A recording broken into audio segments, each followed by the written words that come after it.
Glavna tema je zaista velika. Sjedinjene Američke Države, predsjedništvo Donalda Trumpa i promijenjeni geopolitički krajolik, posljedice za položaj i ulogu Hrvatske. Ta se tema odavno ne tiče samo Washingtona ili nekih sila. Sve su to pitanja s vrlo stvarnim posljedicama za mali narod u srcu Europe. Prvi nam se pridružuje James Carafano, viši savjetnik predsjednika i E.W. Richardson Fellow pri Heritage Foundationu.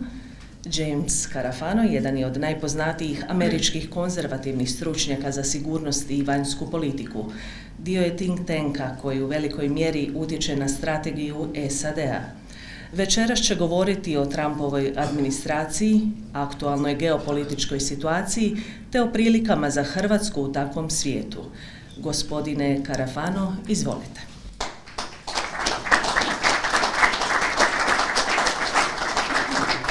Well, first of all, this is amazing. This is more people than showed up for my wedding. That is something. And Visha, I loved your description of a people good, beautiful, and truthful. It describes my second wife perfectly. So I love Croatia. This is awesome. So let me tell you why. So I get to be the Trump-splainer because in a past life, apparently I did something really bad. I don't know. But let me tell you why Donald Trump's vision for the world, not just his vision, but his effort to implant this in the 4 years of his Trump presidency are actually not only good, but they're absolutely a perfect fit for the future of Croatia as a nation and its pursuit to bring freedom and prosperity and security to its own people. And it perfectly aligns with the people who believe that the expression to achieve those goals is done through grasping the fundamentals of freedom, family, and faith. So, look, I've been a Trump-splainer since 2016, so I've been at this a really long time. The number one mistake you can make is to think that the Donald Trump of 2026 is the Donald Trump of 2016. He is always going to be Donald Trump, but as a strategic leader, he has matured a great deal. I mean, and I think that nobody really takes time to think about that because we're all overwhelmed by the personality and the comments and the texts and the media. But if you actually step back and look at what he's doing, it is actually incredibly transformational. Every American president since the end of the Cold War has tried to implant a new way of America's way in the world, and they've all failed, right? And after the 1990s, we actually kind of lapsed into this, what does it matter, right? There's nothing really to worry about anyway. So, we blithely talked about, globalization, everybody will connect and everything, and a rules-based order, like somebody's going to hand out a rule book. And we lived that fantasy for decades, right? And there's two problems with it.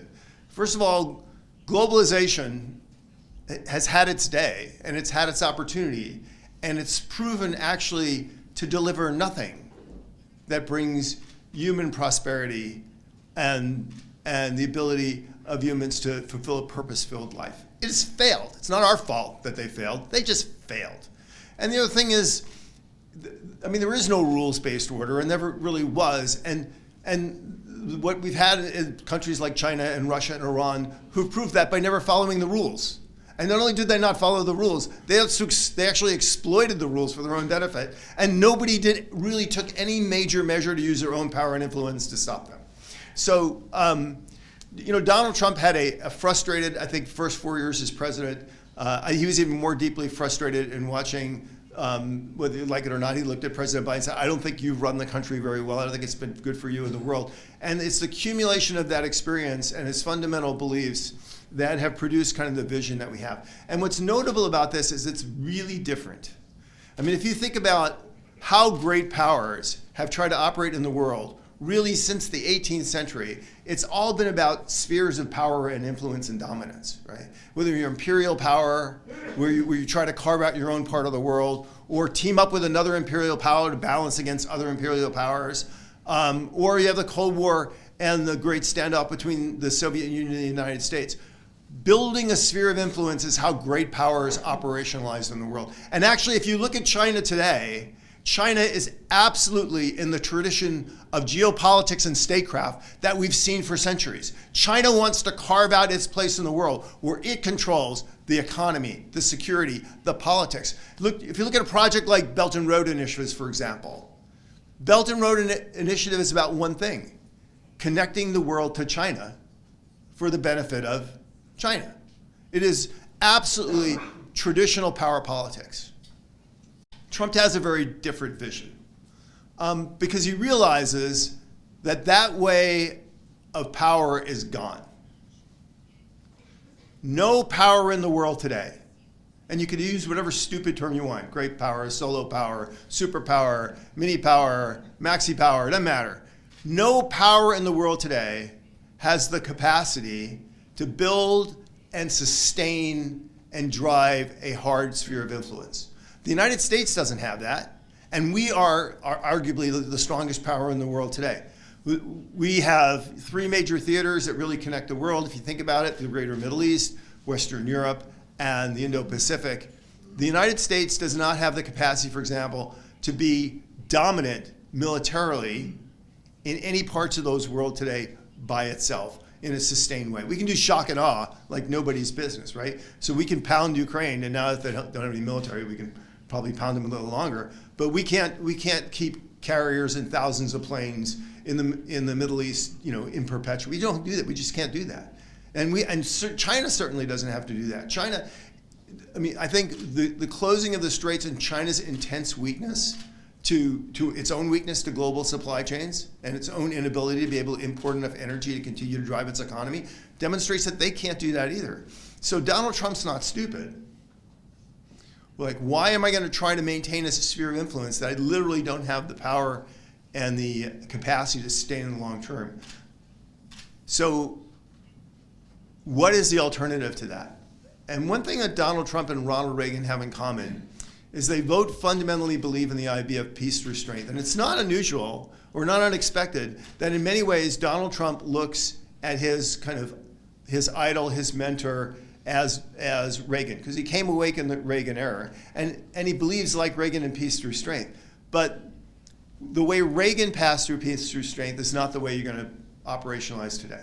Reagan's idea was to outcompete the Soviet Union, and we did, right? We had a sphere of influence. We grew in power and confidence in that, and we continued to do that and expand until the Soviet Union collapsed because it couldn't keep up. But we're in a very different world today. China is not just a military threat the way the Soviet was. It has capacities to compete across the whole chain. Lots of nations have lots of capacity to compete in every way. So the United States' goal is to not go compete with China with a sphere of influence. Trump's notion of peace through strength is security and growth. And the two things he's determined to deliver is to make America able to defend its interests in the world and to grow and prosper for the American people. None of those things can be done by the United States alone. And Donald Trump is the first person to realize that. We constantly get bombarded. Today we got bombarded with he's going to give the Falklands back to the Argentinians, which of course he's not. And he's going to leave NATO, and he's going to punish Spain. But the reality is America needs friends and allies in the world more than ever. At the same time, when apparently the United States is abandoning friends and allies everywhere, there's an initiative called Pax Silica, which is about breaking China's strategic dominance on critical mineral resources. And look at the number of countries that have signed on to that pact to work with the United States. And most of them are in, trick question, anybody?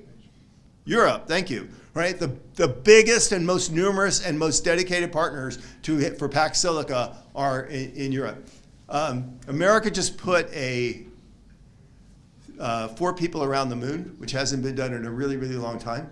We even took a Canadian, which shows you how generous our spirit really is, right? Look at the number of nations that actually participate in the Artemis Accord. This is a joint vision to take the human race into space. It is not America alone. It's America with lots of partnerships. So the key way in which Trump is really operationalizing this is, I mean, we've all seen some of this, right? The military buildup, obviously. The attempts to restructure the American economy so it compete, obviously.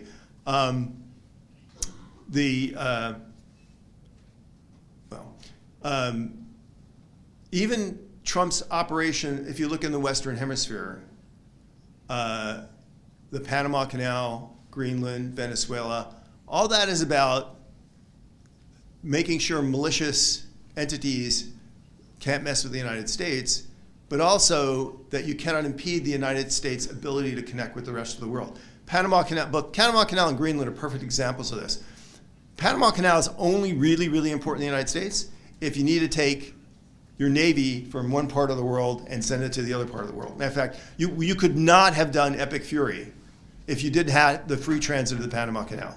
Greenland is really only important in the United States if you want to maintain that transatlantic connection to Europe. It's only been that way since the First World War. Greenland and Iceland are the quintessential waypoints that you have to control in order to be able to have a secure transatlantic crossing.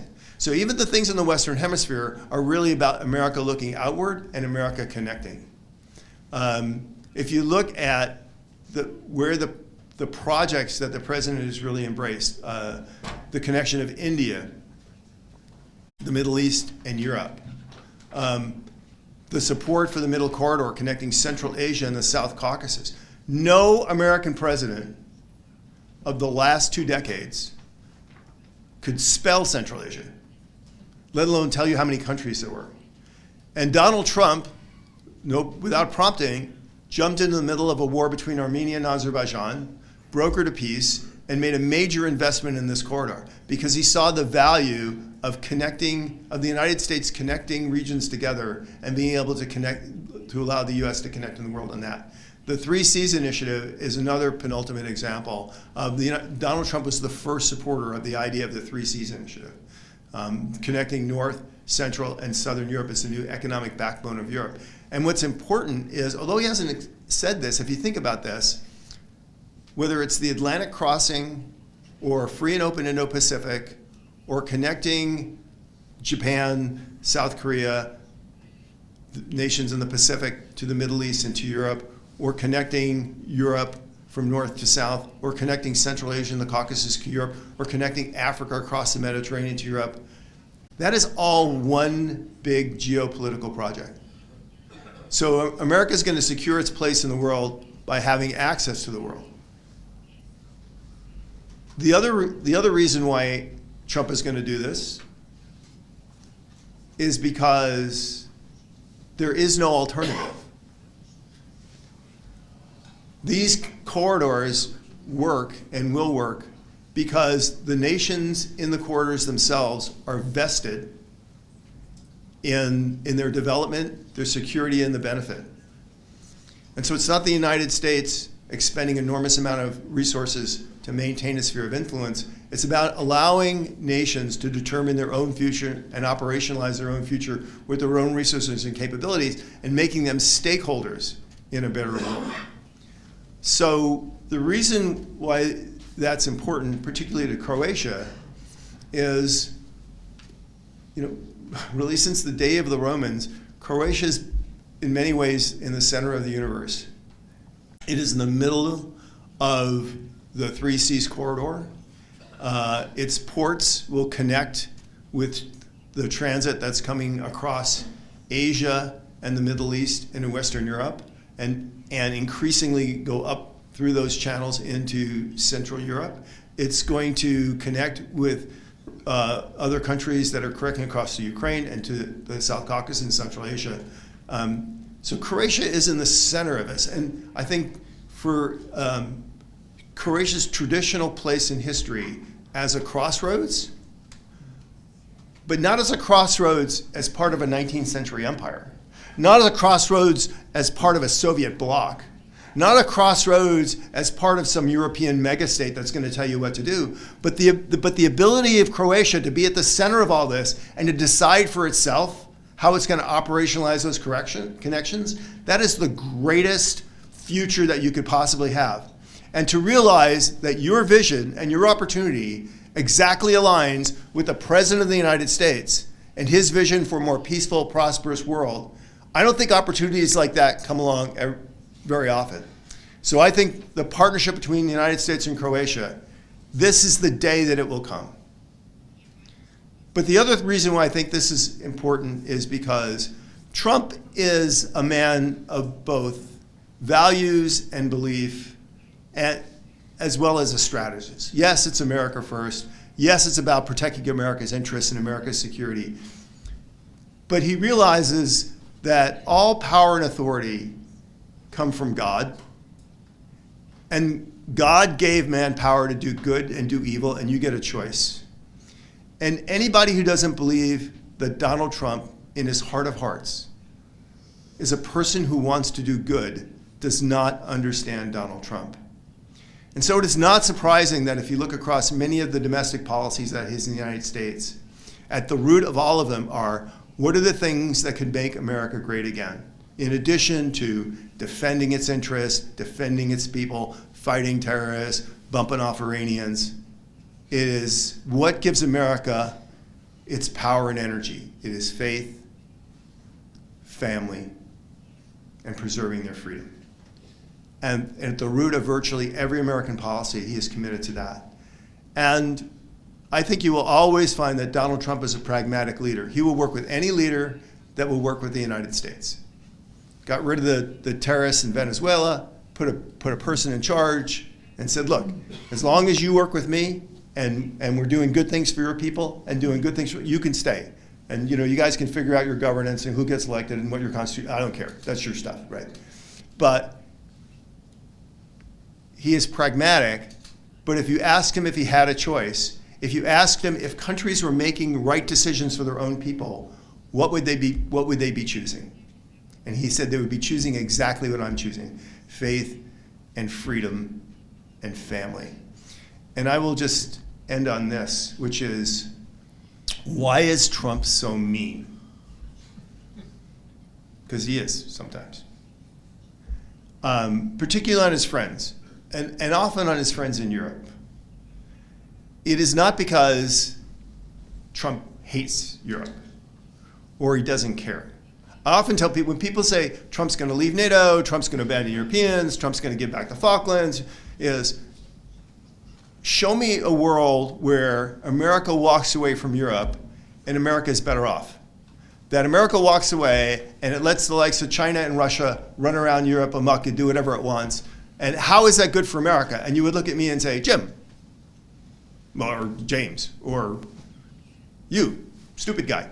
You would say, oh, that makes no sense. And you're right, it makes no sense. The one thing Donald Trump is not going to do is he's not going to do things that are not good for America. And abandoning Europe is not good for America. Donald Trump will never do that. But Donald Trump needs the allies he needs, not the allies he has. And his love for Europe is expressed in saying, why are you doing things that are destructive to who you are?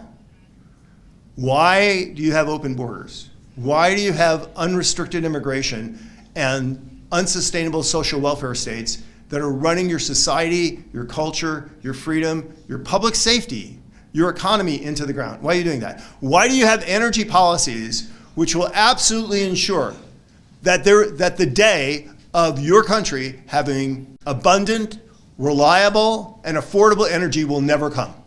Why are you doing that? That is just stupid. Why are you regulating yourself into history? And he wants Europe to be successful, and he's being honest when he says that you're not. And I'll just end on this, which is, where does the meanness come from? If you would, I don't think he's trying to be mean. Sometimes he's trying to be funny. But Donald Trump is an old man in a hurry. You know, he had 4 years as president, and I think he would say those were frustrating years when, having not governed before, not really understanding how to do it, it was very, very difficult for him to get across the things he wanted to do. And in some ways, he felt that those were wasted years. And the ability to do that, of course, in the second term didn't happen because he didn't get reelected. But then he had to sit on the sidelines for 4 years and watch America. And he said, well, that's even worse. And now he only has 3.5 years or 2.5 years to finish the job. And for him finishing the job, I don't like the term legacy, because legacy says like how I remember.